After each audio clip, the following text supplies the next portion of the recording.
Pelan-pelan, Mbak. Awas, kalau panas. Oke. Ya, Mbak ya. Kota Palembang memiliki beragam kuliner khas yang memiliki cita rasa menggugah selera.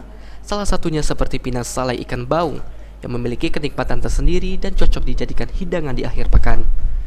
Salah satu pembuat pinang salai ikan baung di Palembang, Ayu Puspita, menyampaikan jika pinang salai ini memiliki cita rasa terasi yang kuat, sehingga berbeda dengan pindang pada umumnya. Tambahan tomat serta nanas sebagai pelengkap menjadikan kuah pindang ini terasa segar saat dihirup, karena menggunakan salai ikan baung sebagai bahan utamanya. Cita rasa dari pindang ini pun sangat gurih sehingga membuat siapa saja menikmatinya menjadi ketagihan. Yang aku masak hari ini adalah pindang salai baung. Rasanya tuh kuat banget di terasi. Terus ada seger-segernya juga karena kita pakai tomat sama nanas. Terus juga kita pakai tambahan daun bawang sama kemangi. Disebut pindang salai kenapa?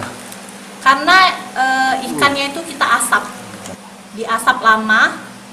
Terus ikannya tuh dari yang seger banget jadi kering. Untuk membuat pindang salai ikan baung ini tidaklah sulit. Menurut Ayu Puspita hanya perlu mendidihkan air 1,5 liter dengan api sedang.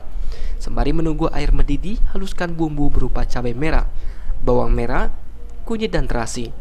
Setelah air mendidih, masukkan 2 batang serai dan lengkuas, kemudian masukkan bumbu yang sudah dihaluskan bersama dengan daun salam, garam, gula, dan penyedap rasa, lalu aduk hingga merata.